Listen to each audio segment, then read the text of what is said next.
So what's good? Welcome to the third ever episode of Theo's Tailgate. I appreciate anybody who's tuning in or just supporting in general. It really means a lot.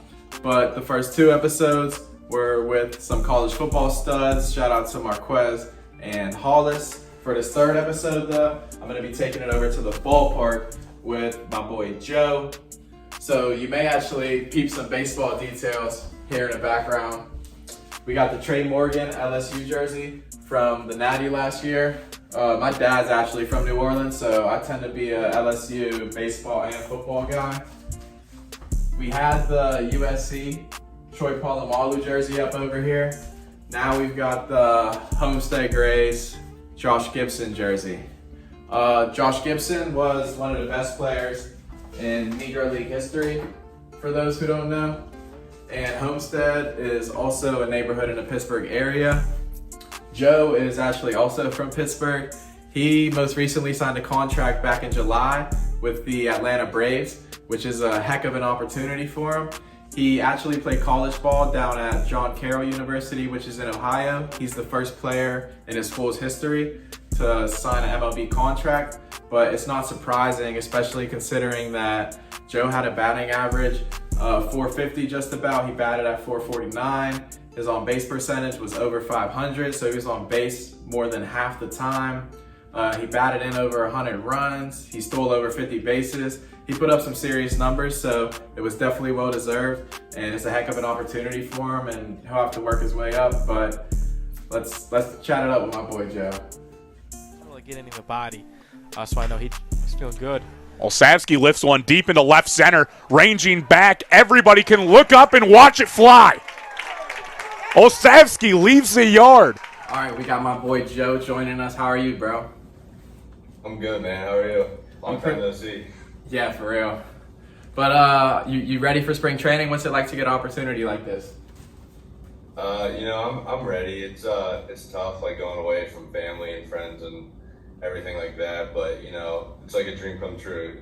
Whenever I'm playing Little League with you back in the day, we all think like, hey, we're gonna go make it big and stuff like that. So at least just getting the opportunity and getting the chance to be there, it's a dream come true for sure. Yeah, getting an opportunity like this is kind of crazy, and you have to be pretty good to do that, obviously. But you kind of mentioned being away from your family and traveling and whatnot. How are you getting down to spring training, and where's it going to be at? So I'm driving down. My grandparents live in Northeast Georgia, so I'm gonna stop halfway there. And then it's like halfway, so it's like 9 hours to my grandparents, and then 9 hours down to Venice, which is where spring training is. And it's just a grind from there. Do you mind being in the car that long, or not really? Not really. I mean, honestly, the first 7 hours aren't even bad, but the end is the worst part because you just want to be there already. So it gets tough at the end, but overall it's not that bad. I just turn on some music and kind of just hang out. What music you throwing on in the wheels when you're in the wheels for 9 hours or however long you're in the car? Honestly, a lot of country. My buddy up at John Carroll, whenever I was up there, he got me into country.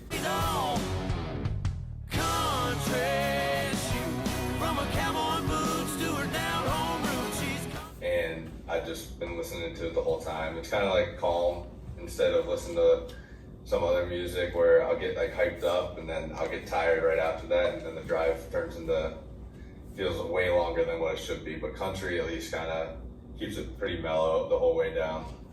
Yeah, I'm more of like a ZB guy. What about you?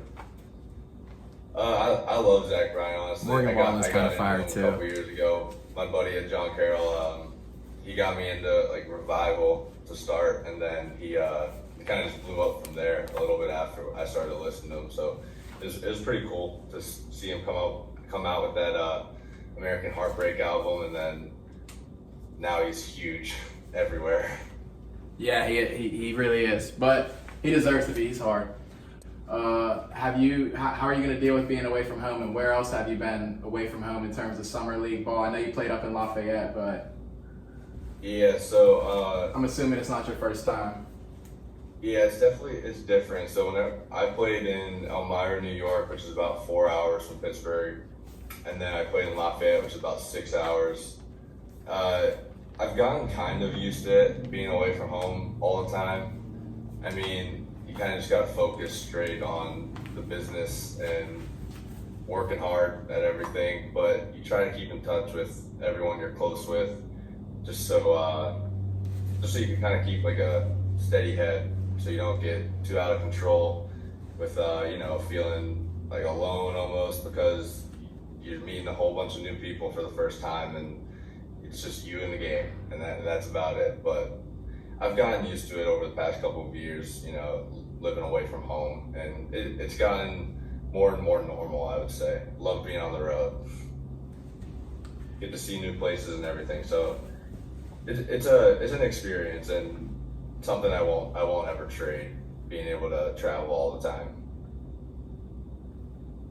What's your living situation going to be like down there? You think, are you going to have an apartment with some guys, or what's that going to look like? Yeah, so they have like a bunch of rooms on the spring training facility, so I'm pretty sure I'll be set up in there, and it's kind of like a dorm / apartment. Like, we have our own bathroom and shower and everything, so I mean, it's a pretty big place. They got a TV there, guys play poker and video games, everything kind of just to pass the time. We golf a lot down there, down in Venice, but I'm right on the facility, so it's wake up, get some breakfast, and get going with the day. How are you at golf? Are you nice, or are you kind of? I've gotten better over the years. I mean, I would say I'm very streaky, so like early in the year I'm shooting low 90s, mid 90s, and then whenever I start playing a lot more, I'll be low 80s, and then sometimes get into the 70s every once in a while. So I'm not too bad. Yeah, I mean, it's something. I feel like it's something that you just get better with over time. When did you kind of pick it up? Ever since I was a kid. I mean, my uncle, he works for Cobra, and so he's probably pretty good golf. then. My dad loves golf, even though he wasn't very good at it. So I've been playing for probably since I was like 10 years I'll old. still beat him. A prize fight at the top of the order here. One of the best batters in the country. It's the junior Joe Olsavsky. Third straight year as an all-conference selection. First team all-conference for the second straight year. And the conference leader with a .472 batting average. A junior from Pittsburgh has been fantastic. He'll be started off with. So, Little League, you had that speed. You were kind of known for having that speed. Does that still persist to your game? Do you think you've gotten faster? Have you lost a step? I think I've gotten faster for sure. And then, honestly, there's a lot of like technique and stealing bags and understanding the pitcher and the counts and stuff like that. So I think just almost growing up and maturing in the game, like learning as I go. So that's helped a lot throughout the years, and I want to say that'll be a pretty big staple in my game as long as I'm playing, So I try to put some pressure on the defense with that by anyway getting on base and then, taking some bags. Scoring first yesterday. They want to do that every time. Runner at second goes, and Wedigan's going to let that one without any kind of throw. So Olsavsky in the third with his second stolen base of the series. The pitch. Yeah, you stole over 50 at John Carroll, and your on base percentage was kind of crazy. Yeah, I was going for I wanted the stolen base record, just mess with my buddy who we always competed in stealing bags while he was there.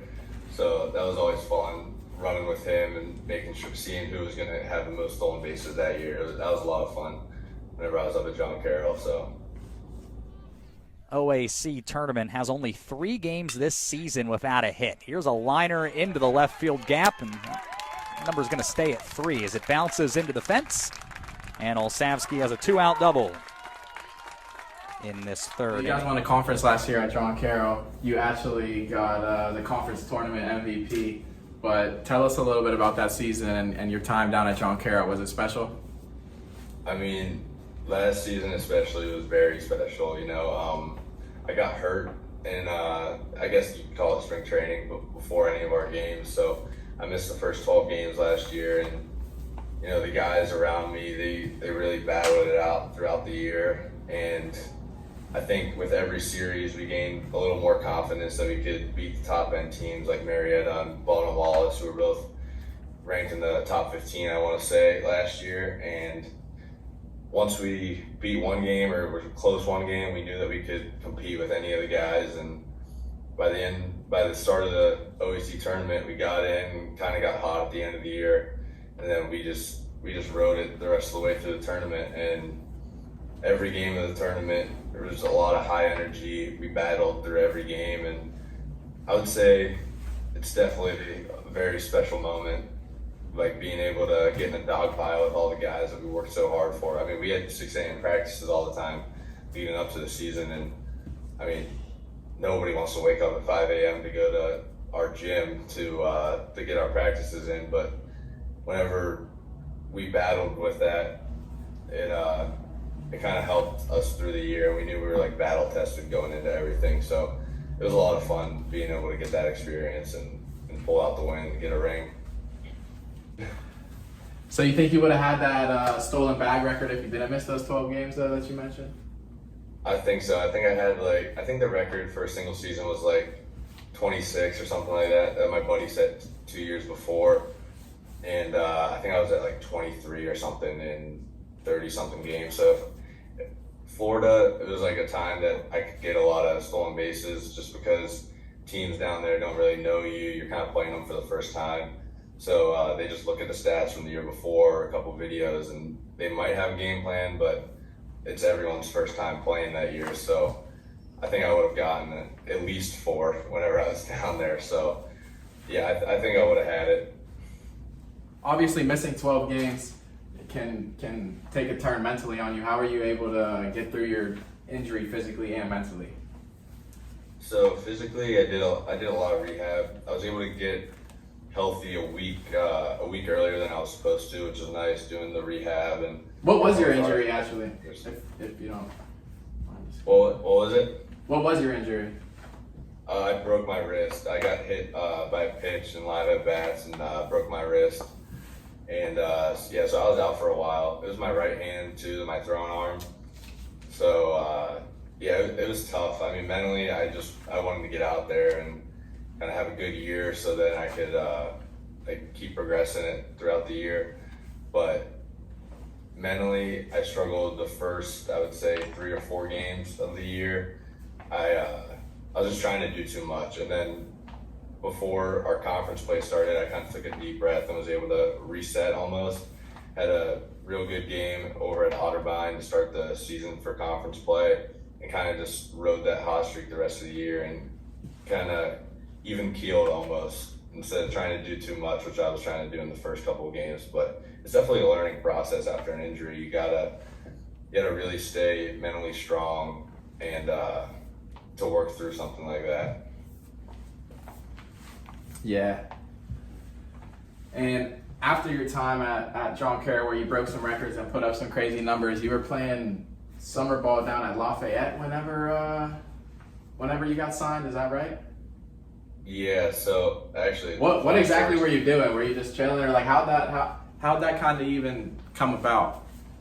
So it's actually a crazy story. I mean, I played in Lafayette for, I don't know exactly how many games, but it was probably like 2.5 weeks I was there, and I ended up breaking my hand in game there. My left hand stealing second, my fingers got caught up on the bag, and I broke my hand. So I came home, and whenever I came home, I was kind of just hanging out, trying to do a little bit of rehab, and I had surgery on my hand to fix it and everything. And then I went up to John Carroll to visit some of my friends over the summer as I was just hanging out, and then one of the Brave Scouts called me to get like a on the phone call and like meeting, and he'd asked me some information with everything, and kind of this was like a week before the draft, and then he kind of kept in contact slowly throughout the next week and a half, and from there he kind of said that, hey, we're gonna look to try to get a deal done, whether that's as an undrafted free agent or later in the draft, something like that. And it ended up coming that he called me at the end of the draft, and they were able to work something out for me to get down there. Yeah, that's big time. You got to be stoked for the opportunity, like we talked about earlier. But what have you been kind of doing to get yourself ready and prepared for the opportunity? So I hit and field over at the Fennell Brothers place. It's in Hampton, and I hit with a couple other pro guys, and it's a lot of drill work and BP and stuff like that, and that's mainly what I do. And then I also have my workouts out in Cranberry, and yeah, it's just day by day type thing. Never get too high, never get too low, and kind of just stay straight on the line, trying to progress every day. So that's what I've been doing recently, trying to hang out with family as much as possible before I have to leave. But yeah, that's what I've been trying to do over this off season. Also, for John Carroll, you kind of did a lot. You even pitched a couple of innings. Come on, Joe.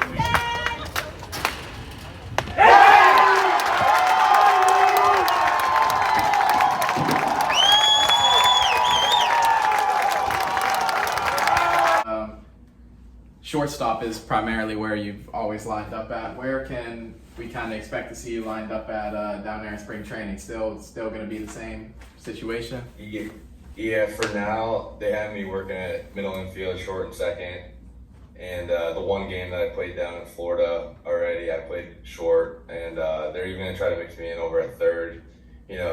The more positions you're able to play, the more chances you're going to get to get those much needed at bats in game and stuff like that. So I think almost anywhere in the infield and wherever that I can find myself in the lineup is where I'll be this year.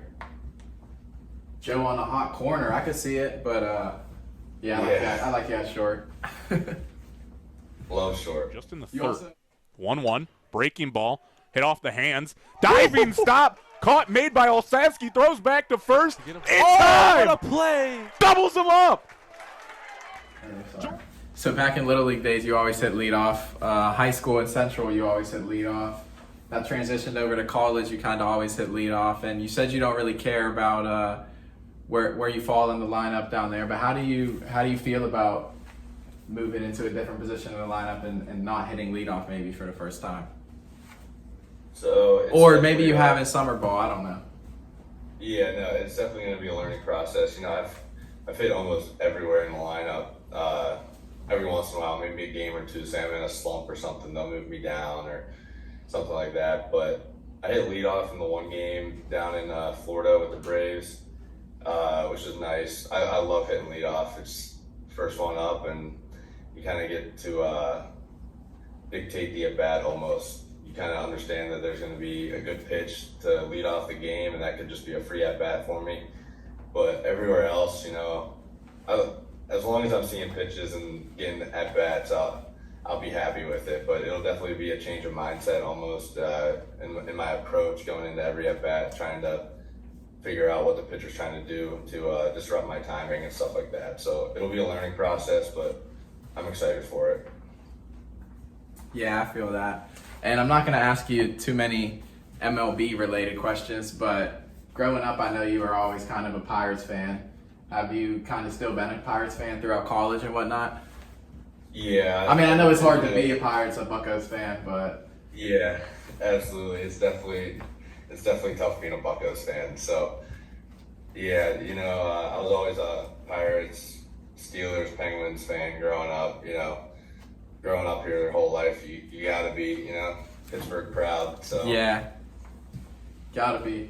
And your dad was actually a linebacker for the Steelers and was a pretty good linebacker for the Steelers. Do you think that factors into maybe why you're so much of a Pittsburgh sports guy? Yeah, I mean, before I even moved to Pittsburgh, whenever I was living in Youngstown, whenever I was real young, always a Pittsburgh sports fan. I remember going to my first Steelers game, Steelers-Packers in Heinz Field, whenever I was still living in Youngstown, even a Pirate game whenever I was down there. And my first hockey game that I went to was against the Ottawa Senators, and that was always fun. I mean, I don't think we ever went up to Cleveland or anything to watch those games until I got a little older. But yeah, I was always a Steelers and Penguins and Pirates fan growing up. You know, my dad has a lot to help with that since he's basically grown up his whole life in the city for the most part. But yeah, I'm definitely a lot of influence from my dad for sure. And then outside of Pittsburgh sports and whatnot, do you follow any other sports besides football and baseball, kinda? Football is one of the main ones, really. Like, you know, with my dad being involved with everything, so I really was paying attention to that a lot. But I pay attention here and there to the Penguins and stuff like that. But you know, it kind of slowly fades away. I'm so focused on, you know, playing and stuff like that. It's sometimes a little hard to keep track of everything. So yeah, here and there I'll keep up on everything, but mostly the Steelers for sure is what I keep up with the most. Yeah, same here. A big Steelers guy. Oh yeah. But I definitely appreciate you getting with me, bro. I got one more question with you before you head down to spring training, though, real quick. Can you cook, and what would you bring to the tailgate? I can cook, actually. I just learned how to cook. I can cook almost anything as long as I have a recipe to do it. I'll cook it. But to a tailgate, I'd probably say some nice buffalo chicken dip. I feel like that's always a classic for me. I always need to have that those chips and dip. So Yeah, that's a good. I'd make it too. Homemade buffalo chicken dip. Got to. That's homemade. Homemade's the key part right there. But Exactly. no, you can't go wrong with buffalo chicken dip, bro. But I'll be tuned in to you down there in Florida, bro. I wish you the best. It was good chatting it up with you, and I'll catch up with you soon, brother. I'll be tuned in. Sounds good. Thanks so much, brother. Is Joe Olsavsky good or what? All right, so episode 3 is in the books, but let's tune in to Joe down there in Florida as he grinds at making his way up the Braves organization in the spring training. And thank you for watching and tuning in. Don't forget to like, subscribe, or whatever. And stay tuned with me next week as episode 4 will be coming out of Theo's Tailgate.